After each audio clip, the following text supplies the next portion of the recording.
अस्सलाम वालेकुम। जमात दव्वुम मजमून तारीख और सियासियात सबक नंबर 5 ज़राए अबलाग और तारीख उसका हिस्सा 2। जैसे कि हमने पिछली वीडियो में सबक नंबर 5 का कुछ हिस्से कुछ नुकात कुछ हिस्से का जो है मुताल्ला किया, उसी को हम कंटिन्यू करने वाले हैं इस वीडियो में यूट्यूब के उर्दू प्लस चैनल पर। तो ये जो सबक है आपकी दरसी किताब के सफ़ा नंबर 32 से 37 पर मौजूद है। जैसे कि पिछली वीडियो में हमने देखा था कि अखबारात क्या हैं, अखबारात मतलब खबरें किस तरह से पुराने ज़माने में जो है पहुंचाई जाती थी, लोगों तक नशर व इशाअत की जाती थी। उसी तरीके से अखबारात की तारीख हमने देखा कि अखबारात कौन कौन से पुराने हैं, उनका मुताल्ला किया हमने। तो उसमें अब जिस नुक्ते का मुताला हम जो करने वाले हैं वो है वेब सहाफ़त, यानी ये इंटरनेट से ताल्लुक़ रखता है, जदीद दौर का ज़रिया है ज़राए अबलाग का।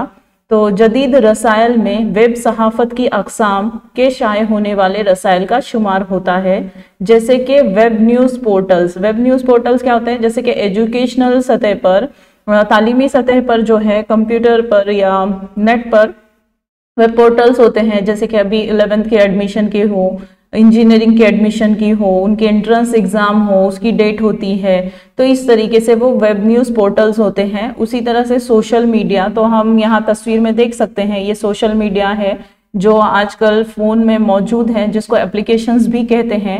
फिर वेब चैनल्स, जैसे कि यूट्यूब पे हम वेब चैनल्स वगैरह देख रहे हैं। फ़िलहाल तो जो हम वीडियो देख रहे हैं यूट्यूब के चैनल उर्दू प्लस पर ही देख रहे हैं, तो वो भी एक एग्जाम्पल है कि खबरों को क्या किया जाता है, उसको लोगों तक हम जो है अपनी बातों को पहुंचा सकते हैं बड़े पैमाने पर। उसी तरीके से आप देख सकते हैं डस्टर चौक जो है उर्दू ब्लॉग है, यानी जैसे कि लास्ट पॉइंट दिया है कि अंग्रेजी और भारत की दीगर ज़बानों में क़ारीन और नाजरीन के लिए मवाद मुहैया किया जाता है। अंग्रेजी ज़बान में तो मौजूद है ही, अगर आप नेट पर कोई भी चीज़ सर्च करते हो, ढूंढते हो, खोजते हो, तो आपको अंग्रेजी ज़बान में तो मिलेगी ही मिलेगी, उसी तरह से उर्दू ज़बान में भी मौजूद है। तो उसका एक एग्जाम्पल जो है ये उर्दू ब्लॉग है डस्टर चौक का, कि ये उर्दू ज़बान में मौजूद है, जिस ज़बान में हम तालीम हासिल कर रहे हैं। तो ये वेब सहाफ़त की एक मिसालें हैं। उसके बाद जो है आकाशवाणी, ये रेडियो चैनल है। पढ़ते हैं उसके बारे में कि माक़ब्ल आज़ादी 1924 में इंडियन ब्रॉडकास्टिंग कंपनी IBC के नाम से हर रोज़ प्रोग्राम नश्र करने वाले एक निजी रेडियो कंपनी का आगाज़ हुआ। ये 1924 की बात कर रहे हैं। 1924 मतलब आज़ादी के पहले की बात हो रही है यहाँ पर। तो ये जो आकाशवाणी की तारीख बताई जा रही है, ये है क्या चीज़? तो इंडियन ब्रॉडकास्टिंग कंपनी यानी IBC उसका शॉर्ट फॉर्म है, और ये निजी कंपनी थी। मतलब किसी एक शख्स ने, प्राइवेट कंपनी जिसको हम कहेंगे, उसने अपने मफाद के लिए जो है उस कंपनी का आगाज़ किया था। लेकिन हुआ ये कि बरतानवी हुकूमत ने इस कंपनी का नाम तब्दील कर दिया। उस वक्त क्या होता था, उस ज़माने में रेडियो बड़े पैमाने पर जो है उसका इस्तेमाल किया जाता था, और लोग जो है रेडियो से ही खबरें सुना करते थे। चीज़ें जो है रेडियो के ज़रिए बआसानी फैलाई जा सकती थी, चीज़ें मतलब खबरें। तो Indian state broadcasting services ISBS, मतलब अब इंडियन ब्रॉडकास्टिंग कंपनी का नाम जो है बरतानवी हुकूमत ने इंडियन स्टेट ब्रॉडकास्टिंग सर्विसेज यानी ISBS रखा। उसके बाद भारत जब आज़ाद हुआ तो AIR यानी भारतीय शोबे इत्तलात व नशरियात का एक हिस्सा बन गया। मतलब ये जो कंपनी है आज़ादी के पहले से काम कर रही है, अंग्रेज़ों के ज़माने में भी इसने काम किया है, और जैसे ही आज़ादी हमें हासिल हुई तो उसका नाम जो है AIR रखा गया। और उसके बाद भारत से ताल्लुक़ रखने वाली या आलमी सतह पर ताल्लुक़ रखने वाली ख़बरों की इशाअत की जाने लगी उस पर। फिर इब्तदा में इसकी नुयत सरकारी प्रोग्राम और मंसूबे की मालूमात देने वाले मरकज़ की थी। तो जब निजी कंपनी थी, निजी कंपनी को बरतानवी हुकूमत ने जो है उसका नाम तब्दील कर दिया। जब भारत आज़ाद हुआ तो भारत ने उसको अपने हिस्से में ले लिया, मतलब हुकूमत ने। और उसके बाद जो सरकारी प्रोग्राम थे, मनसूबा मतलब प्लानिंग, जिसको हम 9वीं में पढ़ चुके हैं, उसका एक मरकज़ बन गया, मतलब उसको लोगों तक उन चीज़ों को पहुँचाने का एक ज़रिया बन गया वो। फिर मशहूर शायर पंडित नरेंद्र शर्मा की तजवीज़ पर इसे आकाशवाणी नाम दिया गया। आकाशवाणी के मुख्तलिफ तफरीही, तालीमी और अदबी प्रोग्राम नश्र किए जाते थे। तो सबसे पहले आकाशवाणी रेडियो चैनल है, ये आपको समझना है। और आप देख रहे हैं कि पहले उसका नाम क्या था, फिर बरतानवी हुकूमत ने उसका क्या नाम रखा, भारत आज़ाद होने के बाद उसका नाम क्या रखा गया। फिर मशहूर शायर जो पंडित नरेंद्र शर्मा है, उन्होंने एक सोच अपनी जो है लोगों के सामने रखी, मतलब उस कंपनी के सामने, और उसको नाम दिया आकाशवाणी। अब उसमें क्या होने लगा कि तफरीही, जिसको हम इंटरटेनमेंट कहते हैं, उसकी खबरें दी जाने लगी। तालीम से ताल्लुक रखने वाले लेक्चर्स उसमें रखे जाने लगे और अदबी प्रोग्राम, मतलब उस जमाने में लोग उसको बड़े शौक से सुना करते थे क्योंकि उनसे ताल्लुक रखने वाली चीजें उस पर बयान की जाती थी। फिर विविध भारती के मकबूल आम रेडियो खिदमात के जरिए 24 जबानों में और 146 बोलियों में प्रोग्राम शुरू हुए। जैसे कि हमने पिछली स्लाइड पर देखा कि वेब सहाफत में जो है उर्दू ब्लॉग मौजूद है, उर्दू चैनल्स मौजूद है अंग्रेजी के साथ साथ। तो ऐसी जितनी भी जबानें हैं, यानी 146 बोलियों में जो मतलब जबानें बोली जाती हैं, उनमें प्रोग्राम शुरू किए गए ताकि जिस रियासत का जो शख्स है या जो बोली जो जानता है, उस बोली में उस जबान में जो है खबरें उस तक पहुंच सके बआसानी और वो चीज़ों को समझ सके। मौजूदा ज़माने में निजी रेडियो मिर्ची खिदमत जारी है। जिस तरीके से आकाशवाणी, विविध भारती ये हुकूमत की तरफ से है, तो उसी तरह से निजी यानी प्राइवेट रेडियो मिर्ची आजकल जो है बड़े इसमें मशहूर है और बड़ा जो है लोग उसको अच्छे से सुनते हैं। तो ये उसकी मिसालें हैं। तो क्या आप जानते हैं भारत में 23 जुलाई 1927 को मुंबई रेडियो मरकज से अव्वलीन अंग्रेजी न्यूज़ बुलेटिन नश्र किया गया। नश्र करना मतलब जारी किया, न्यूज़ बुलेटिन खबरें देने वाला। इसके बाद कोलकाता से बंगाली जबान में खबरें नश्र होने लगी। अब आता है दूरदर्शन। तो ये दूरदर्शन क्या है? ये एक टीवी का चैनल है, टेलीविज़न का है। तो ये भारत में 15 सितंबर 1959 को भारत के पहले सदर जमहूरिया डॉक्टर राजेंद्र प्रसाद ने दिल्ली दूरदर्शन केंद्र की शुरुआत की।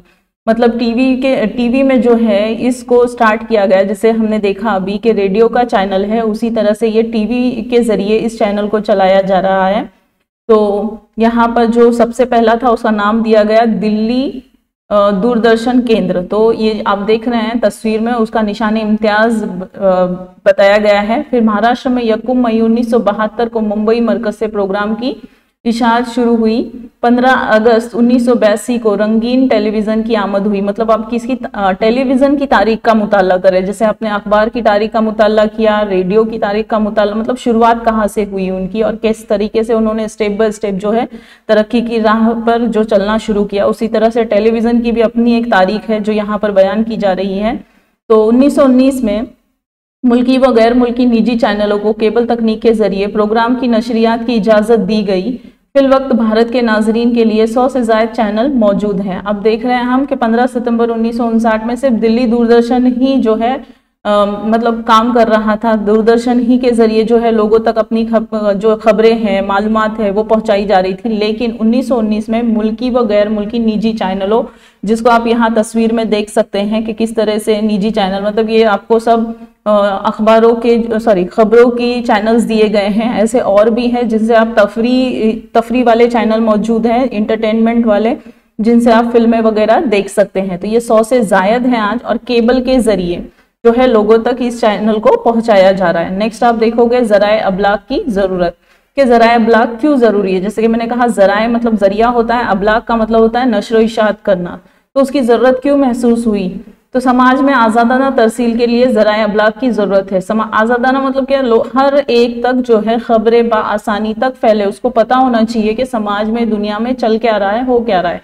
तो इदारिये मुख्तलिफ मज़ामीन और ज़मी में अखबारात के लाजमी अज्जा होते हैं। इदारिये जैसे कि आपने मैगज़ीन के बारे में पढ़ा, और जो इदारे होते हैं वो भी अपने ज़मी में रसायल, रिसाले और अखबारात के साथ जो है अपनी कारकर्दगी को जो है लोगों तक पहुंचाते हैं, उन्हें बताते हैं कि उन्होंने किस मुश्किलों से, जो भी उनका इदारा है या तंजीमें हैं, किस तरह से कायम की, किस तरह से उन्होंने जद्दोजहद की है समाज को बेहतर बनाने की। ये चीज़ होती है वो ज़मी में रिसाले में।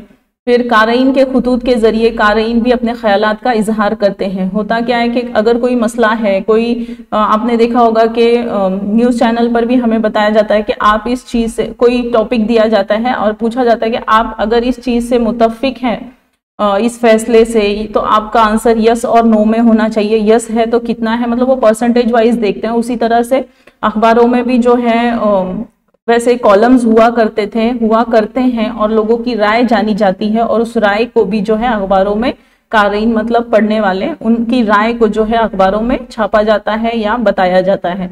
जमहूरियत को मजीद मजबूत बनाने में अखबारात मददगार साबित होते हैं। अब जमहूरियत यानी जो हुकूमत चल रही है, तो हुकूमत ने जो कदम उठा रही है, जो मंसूबे बना रही है, जो फैसले ले रही है, वो तमाम की तमाम खबरें जो है अखबारों में शाये होती हैं और लोगों तक उसको बआसानी पहुंचाया जा सकता है अखबारों के जरिए।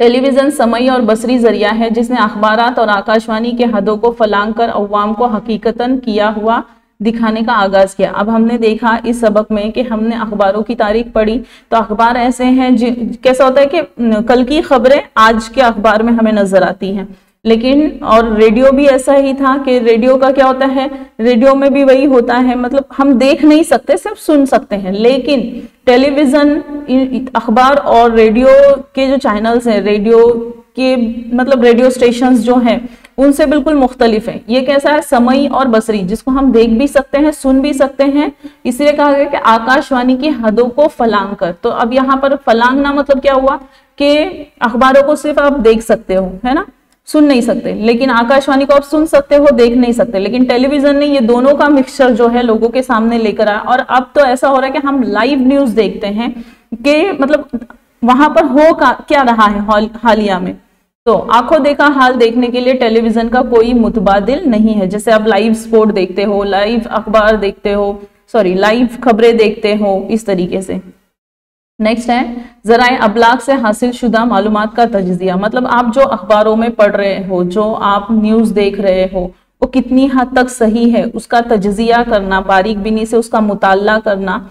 तो ज़राए अबलाग से हासिल होने वाली मालूमात का बारीक बीनी से तजज़िया किया जाता है। ऐसा नहीं है जैसे कि हमने इसी सबक में पढ़ा है कि मिर्च मसाला लगाकर जो है लोगों के सामने पेश कर दिया गया, फिर वह हकीकत में हो या ना हो, ये चीज़ नहीं होनी चाहिए। तो आप जो भी खबरें पढ़ रहे हो उसका मुताला करो, उसकी तहकीक करो कि ये बात सही है या नहीं।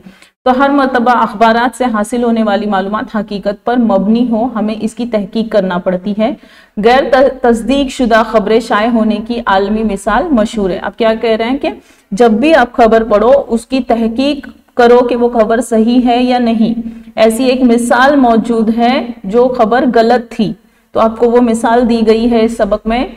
स्टर्न नामी जर्मन हफ्त रोजा, हफ्त मतलब हफ्ते में एक बार आने वाला है, हिडोल्फ हिटलर के रकम शुदा कई रोजनामचे दरियाफ्त होने की खबरें मशहूर हुई। बाद में इसके जाली होने का इंकशाफ हुआ, इसलिए ज़राए अबलाग से हासिल होने वाली मालूमात का इस्तेमाल करने से पहले इसकी सदाकत की जांच जरूरी है। स्टर्न नामी जर्मन जो एडिटर थे, उन्होंने गलत खबर एडोल्फ हिटलर के बारे में अपने अखबार में छापी ताकि जो है अखबार जो है बड़े पैमाने पर जो है लोगों में आम हो जाए, लेकिन वो खबर जाली साबित हुई। और उसके बाद जो है इसीलिए कहा जाता है कि अखबारों में या जो भी खबरें हैं वो हकीकत से ताल्लुक रखती है या नहीं रखती, उसकी जांच करना जरूरी है।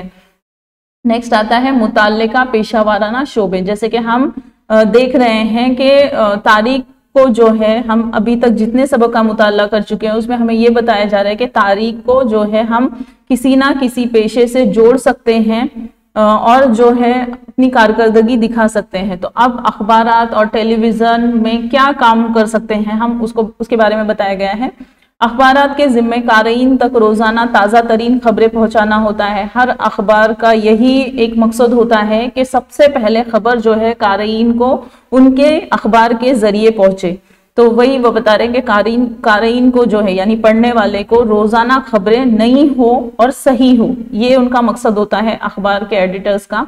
ये काम करते वक्त खबर के पसे पुश्त खबर बतानी पड़ती है, मतलब यहाँ पर कड़ी जोड़नी पड़ती है। अगर कोई खबर है इसी को ताल्लुक रखने वाली कोई पिछली खबर अगर गुजरी हो तो उसको ताल्लुक बताते हुए लोगों को जो है लोगों के सामने उसको रखना है। जैसे कि आपको एग्जाम्पल दी गई है यहाँ पर, इन औकात में अखबारात को तारीख की जरूरत पेश आती है। अब हमने जैसे कि पढ़ा है तारीख क्या कहते हैं, माजी के वाकयात को तारीख कहा जाता है। तो जैसे कि अब यहाँ पर बता रहे कि आज अगर कोई वाकया होता है, हादसा होता है, तो उसी को मद्देनजर रखते हुए अगर ऐसा हादसा ऐसा वाकया कई सालों पहले हुआ होगा या कई महीनों पहले हुआ होगा तो उसको क्या किया जाता है, रब्त उसमें एक कड़ी ज्वाइंट कर जो है लोगों के सामने रखी जाती है।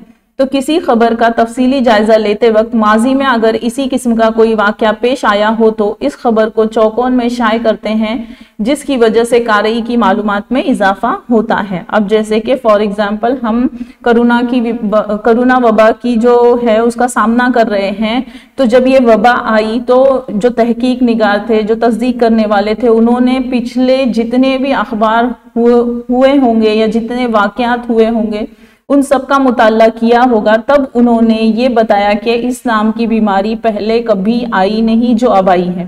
तो इस तरीके से रब्त कायम किया जाता है एक वाक़े से दूसरे वाक़े में, एक हादसे से दूसरे हादसे में। और कारी को जो है यानी पढ़ने वाले को वो भी पिछले जमाने में क्या हुआ था इससे ताल्लुक रखने वाली चीज वो भी बताई जाती है। तो इससे क्या होता है, कारी की मालूमात में इजाफा होता है और वो उस कड़ी को जोड़ता है। तो अखबारात में 50 साल कब्ल, 1 सदी कब्ल जैसे कॉलम होते हैं जो तारीखी माखज़ और तारीख पर मुश्तमिल होते हैं। मतलब अखबारों में ऐसे कॉलम आ रहे हैं जो तारीख के बारे में, मतलब पिछले ज़माने के जो वाक़े जिस दिन हुए उसको वो बताते हैं।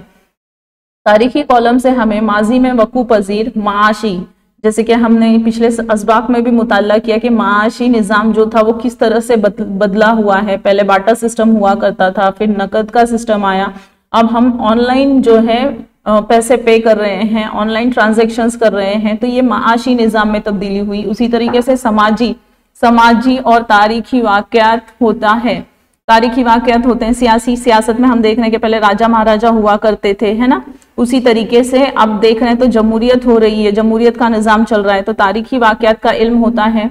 फिर माजी के पस मंज़र में ज़माने हाल को समझने में मदद मिलती है। मतलब आप अगर माजी के वाक़यात को समझते हो, माजी के हादसात को देखते हो, तो उसको समझते हुए आप जो है आने वाले हालिया दौर की जो भी चीज़ें हैं उसको समझने की कोशिश कर सकते हैं, उससे बच सकते हैं, या उसको हल करने के लिए आपको जो है कुछ सॉल्यूशंस निकल सकते हैं इस तरीके से। नेक्स्ट आता है नेक्स्ट है आपका अखबारात को मखसूस मौके पर ज़मी में या ख़ास नंबर शाये करना पड़ते हैं। ज़मी में जैसे कि कहा रिसाले की ही एक किस्म होते हैं ज़मी में, तो ये ख़ास तारीख पर शाये होते हैं। तो आप यहाँ देख रहे हैं कि आपको एक डायग्राम दी हुई है, पिक्चर दी हुई है, आपकी दरसी किताब में भी मौजूद है। ये इदारिये हैं, फिर मज़ामीन है, दिन की अहमियत है, जायज़ा है, खबरें हैं, कॉलम है। तो ये इदारा क्या करता है, ऐसे मज़ामीन को चुनता है जो उस दिन की, जैसे कि 15 अगस्त है, फिर 2 अक्टूबर है कि महात्मा गांधी की पैदाइश का दिन है वो, तो उस तरीके से इस दिन पर जो है एक नया ज़मीमा होगा या एक नया मजमून जो है शाये किया जाता है। कि इस त्योहारों के मौके पर आप देख सकते हैं कि न्यूज़पेपर में, अखबारों में या न्यूज़ चैनल्स पर जो है, खबरों के चैनल्स पर जो है उस दिन की अहमियत को बताया जाता है। तो इस तरीके से जो है उसका मतलब स्टेप बाय स्टेप चलते हैं। तो बाकायदा जो दिन इम्पोर्टेंट रहता है, अहमियत रखता है, उस दिन पर उस शख्स की या उस मौके की जो है एक अलग से ज़मीन में बनाए जाते हैं, एक अलग से पेज उसके लिए जो है छापा जाता है। मसलन 1914 में पहली आलमी जंग शुरू हुई, 2014 में इसे 100 साल मुकम्मल हुए। मतलब अब ये 100 साल मुकम्मल हुए 1914 से 2014। तो एक खास दिन या खास मौके पर उसका जिक्र होगा, उसकी पूरी तारीख उस अखबार में जो है बयान की जाएगी। इस जंग का हमा पहलू जायजा लेने वाला ज़मीमा शाये करने के लिए इन वाक़यात की तारीख मालूम होना ज़रूरी होती है। अब जाहिर सी बात है, आप अगर उस दिन की अहमियत को लोगों के सामने पहुंचा रहे हो तो आपको उसकी तारीख का पूरी तरीके से उसकी मालूमात होनी चाहिए। 1942 को भारत छोड़ो तहरीक को 2017 में इसे 75 साल मुकम्मल हुए। तो अब 2017 में उसे 75 साल हुए, तो उस दिन या उस साल में उस तारीख पर जो है भारत छोड़ो तहरीक की तारीख को बयान किया जाएगा या उसके लिए ज़मीमें शाये किए जाएंगे, अलग से उसकी पूरी तारीख उसमें बयान की जाएगी ताकि लोगों को उसकी तारीख का पता चले, ये दिन क्या हुआ था, ये चीज़ उनको पता होनी चाहिए। तो ऐसे मौके पर अखबारात के मज़ामीन, इदारिये ख़ास दिन की अहमियत, जायज़ा वगैरह के ज़रिए इन वाक़यात का अहाता किया जाता है। इस वक्त तारीख का मुताला कारामद होता है। अब हम जैसे कि देख रहे हैं कि अखबार लिखने वाले को किस तरह से तारीख से जुड़ना पड़ता है या तारीख को जानना पड़ता है। तो आप जो है तारीख गलत नहीं लिख सकते, इसलिए आपको उस दिन की अहमियत का जायज़ा करना पड़ेगा और ऐसे कौन से वाक़यात उस दिन हुए उसका पूरा अहाता करना। मतलब ये लफ्ज़ जो है मैथ्स से ताल्लुक रखता है, जिसको हम सर्कमफरेंस कहते हैं। तो वो पूरा जो है उसका मुताला कर कर आपको तारीख मतलब अखबार में छापना है। इसी को कहेंगे कि तारीख का मुताला कारामद, मतलब वो सही साबित होता है तारीख का मुताला करना। अब आता है आकाशवाणी और तारीख, मतलब आकाशवाणी से तारीख किस तरह से कनेक्ट है, जुड़ी हुई है। तो आकाशवाणी, जैसे कि हमने देखा ये रेडियो चैनल है, तो आकाशवाणी के लिए तारीख अहम मौजू है। मसलन 15 अगस्त 1947 या इसके बाद विज़राए आज़म के यौम आज़ादी के मखसूस बयानात आकाशवाणी के ज़ख़ीरे आर्काइव्स में महफूज होते हैं, मौजूदा दौर के हालात को समझने में कारआमद होते हैं। अब पिछली स्लाइड में हमने देखा कि अखबारों को तारीख से किस तरह से हम जोड़ सकते हैं, उसी तरह से रेडियो को हम तारीख से किस तरह से जोड़ सकते हैं। तो हमें मिसाल दी गई है कि 15 अगस्त 1947 को अगर पंडित जवाहरलाल नेहरू की तकरीर हैं, उस वक्त मौजूद लीडरान की तकरीर है, तो ये आकाशवाणी रेडियो चैनल के पास इसको जो है महफूज रखा गया है। और आर्काइव्स, जहां पर चीजें महफूज रखी जाती हैं, जो क्या कहेंगे माखजात महफूज किए जाते हैं, तो वहां पर ऐसे रिकॉर्डिंग्स उनके पास मौजूद हैं जो उस वक्त की तारीख को समझने में फायदेमंद साबित हो सकती है। आकाशवाणी के चंद मखसूस प्रोग्राम की नशरियात के लिए तारीख के मुहक्किकीन की जरूरत पेश आती है। अब जो है एक तो हम पढ़कर या मुताला कर कर उस तारीख का, उस दिन की अहमियत को हम जो है ये कर सकते हैं। अगर ऐसा मतलब पूरी तरीके से अगर मालूमात नहीं मिल रही है, कहीं कुछ मुश्किल पेश आ रही है, तो हम जो तारीख के मुहक्किकीन हैं, जो तहकीक कर चुके हैं, उनसे भी राब्ता कायम करके उसकी तारीख का मुताला कर सकते हैं, उनसे दरियाफ्त कर सकते हैं। ठीक है। कौमी रहनुमा के सालगिरह, जैसे कि मैंने अभी आपको कहा कि महात्मा गांधी का जो जन्मदिन है, जो पैदाइशी दिन है, वो 2 अक्टूबर है।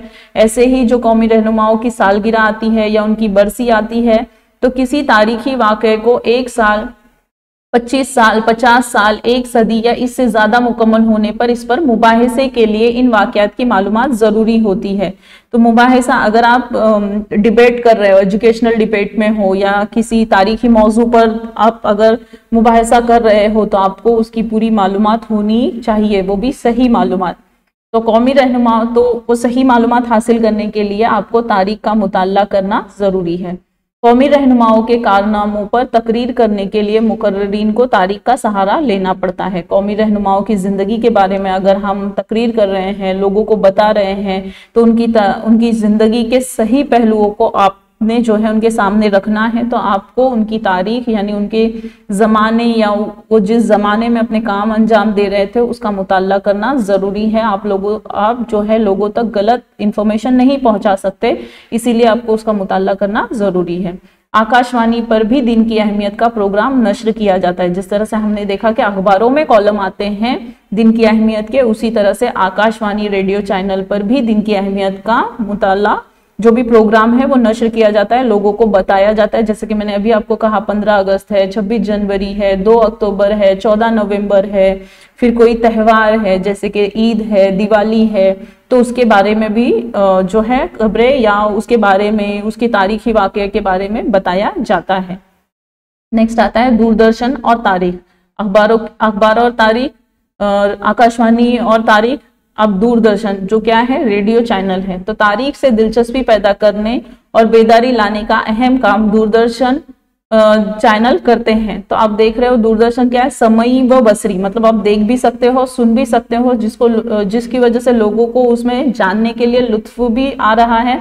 तो दूरदर्शन पर पेश किए जाने वाले रामायण महाभारत, अब ये आपको दूरदर्शन की तारीख के बारे में बता रहा। अब ये रामायण महाभारत क्या है, हिंदुओं की मजहबी किताब है, जिसको किस्सों के जरिए जो है कहानियों, मतलब उसी को एक कैरेक्टर देकर लोगों के सामने पेश किया गया और लोगों ने उसको बहुत पसंद किया। तो जैसे कदीम देवमालाई सीरियल, नेज भारत एक खोज, राजा शिव छत्रपति जैसे तारीखी सीरियलों ने नाजरीन के बड़े तबके को मुतवज्जा किया। क्यों? क्योंकि उनको एक कैरेक्टर में ढाला गया, किरदार दिया गया और उस किरदार के जरिए तारीख को बताया गया। तो लोगों ने उसको जो है बड़े मतलब मुतवज्जा हुए लोग उससे, उनको बड़ा अच्छा लगने लगा वो। तो रामायण महाभारत जैसे सीरियल बनाते वक्त इस दौर का माहौल, लिबास, असलाहा, रहन सहन, जबान वगैरह से मुतालिक मालूमात रखने वालों की जरूरत पेश आती है, जिसके लिए तारीख का बारीक बीनी से मुताला किया जाता है। अब ये मजहबी किताब है, मजहबी किताब को जो है एक किरदार में ढालकर लोगों के सामने पेश किया गया। उसमें जो भी वाकया या वाक्य बयान किए गए हैं उसको, तो उस वक्त का माहौल है, लिबास है, बहुत मुश्किल काम है तारीख का जो माहौल बनाना, फिर उनके लिबास को इकट्ठा करना, उनके लिबास बनाना, असलहे, रहन सहन, ये एक चैलेंजिंग काम रहता है। तो अगर आपको ये सब करना है तो उस तारीख का बारीक बीनी से मुताला करना बहुत जरूरी है। नेक्स्ट आप देखोगे कि जरा ये जान लीजिए, जैसे कि हमने अभी पढ़ा भारत एक खोज ये सीरियल के बारे में, तो वो जो भारत एक खोज है सीरियल है वो पंडित जवाहरलाल नेहरू की किताब डिस्कवरी ऑफ इंडिया पर मबनी था। मतलब उस किताब से जो कंटेंट था, जो नॉलेज है, वो लेकर वो सीरियल बनाया गया, जिसके हिदायतकार श्याम बेंगल के इस सीरियल ने जमाने कदीम से ऐधे हाजिर तक की समाजी, तहजीबी और सियासी तारीख पेश की। जाहिर सी बात है, अगर तारीख पेश की जा रही है तो तमाम पहलुओं को सामने रखा जाता है। जैसे कि हमने सबक नंबर 1 में भी पढ़ा था, वॉल्टियर ने बताया था कि तमाम पहलुओं को जो है लोग मतलब सामने लाना, उसको हम तारीख कहेंगे। मुफस्सल तहकीक और पेशकश की वजह से ये सीरियल बहुत मकबूल हुआ है। मुफस्सल यानी पूरी तरीके से तहकीक करके लोगों के सामने पेश किया हुआ है वो।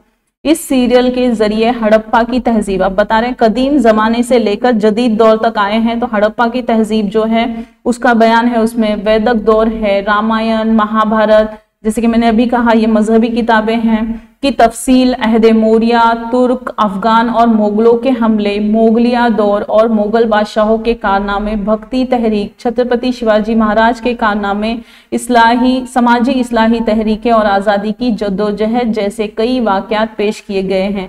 तो आप ये जो टॉपिक पढ़ रहे हैं इनको आपकी तारीख की किताबों में क्लास वाइज यानी जमात के जरिए जो है एक एक जमात में आप ये चीज़ें जो है पढ़कर आ चुके हो। उसी तरीके से डिस्कवरी ऑफ इंडिया में पंडित जवाहरलाल नेहरू ने तमाम दौर का जो है उसमें जिक्र किया हुआ है, क्योंकि वो भारत की तारीख है और जिस पे हमको फख्र होना चाहिए। इस सीरियल में नाटक, अवामी फनून और इस्लाही मालूमात के जरिए नेहरू का किरदार निभाने वाला अदाकार रोशन सेठ इब्तदाई कलमात और तफसीलात पेश करता है। तो अब ये जो प्रोग्राम है, ये जो सीरियल है भारत एक खोज, इसमें जो अदाकार हैं इसको कैरेक्टर बनाकर लोगों के सामने पेश किया गया। तो जो अदाकार यानी जो जिनको किरदार दिया गया वो रोशन सेठ उनका नाम है। उन्होंने इब्तदाई कलमात, जैसे कि आपने देखा कि कोई सीरियल या मूवी या फिल्म अगर शुरुआत होती है तो उसके इब्तदाई कलमात होते हैं, कुछ मतलब पहले बताया जाता है कुछ कहानी के बारे में आपको, फिर वो जो है शुरुआत होती है। उसी तरीके से इस सीरियल में भी रोशन सेठ ने जो है अपनी आवाज में उन कलमात को बयान किया है। तारीख की जानिब देखने का नेहरू का नजरिया और मौसिर पेशकश की वजह से ये सीरियल भारत में बहुत मकबूल हुआ। नेक्स्ट आप देखोगे दौरे हाजिर के टीवी चैनल। अब हमने दूरदर्शन का मुताला किया, दूरदर्शन क्या है, उसमें क्या बताया जाता है, उसके बारे में हमने देखा। अभी फिलहाल जो हम टीवी चैनल देख रहे हैं वो है डिस्कवरी है, नेशनल ज्योग्राफी है, हिस्ट्री है, जिसकी तस्वीर आप देख सकते हैं। उनके जो निशान इम्तियाज है यहाँ पर तस्वीरों में दिए गए हैं और आप इनको देखते भी हो। तो जिसकी वजह से लोग घर बैठे दुनिया की तारीख, जैसे कि हिस्ट्री चैनल पे तारीख का मुताला होता है, डिस्कवरी पे भी हमें जो है तारीख का मुताला जो है करवाया जाता है। ज्योग्राफिया हम पढ़ते हैं ज्योग्राफी चैनल पर, नेशनल ज्योग्राफी चैनल पर। इन सीरियलों को मजीद दिलचस्प बनाने के लिए तारीख के मुंतखब हिस्सों को किरदारों के जरिए पेश किया जाता है, क्योंकि किरदारों के जरिए जो चीज पेश की जाती है वो ज्यादा असर करती है और ज्यादा याद रहती है। इसलिए किरदार बनाकर जो है आपको वो चीजें आप तक पहुंचाई जा रही है। तो उसमें किरदार किसको किसको दिए जाते हैं, तो नामवर मर्द, मतलब जो मशहूर हैं ऐसे मर्द को चुना जाता है, खवातीन को चुना जाता है, खिलाड़ी है, फौजी है, जो लोगों के लिए मशहूर है, लोग ज्यादा जिनको पसंद करते हैं उनको जो है उसमें आने के लिए या लोगों तक वो चीजें पहुंचाने के लिए उनको बोला जाता है। तो इसके अलावा इमारतें, किले, हुकूमतों का उरूज व जवाल ही नहीं बल्कि पकवान साजी, आपने देखा होगा खाना पकाने के जो प्रोग्राम है वो भी चल रहे हैं आजकल।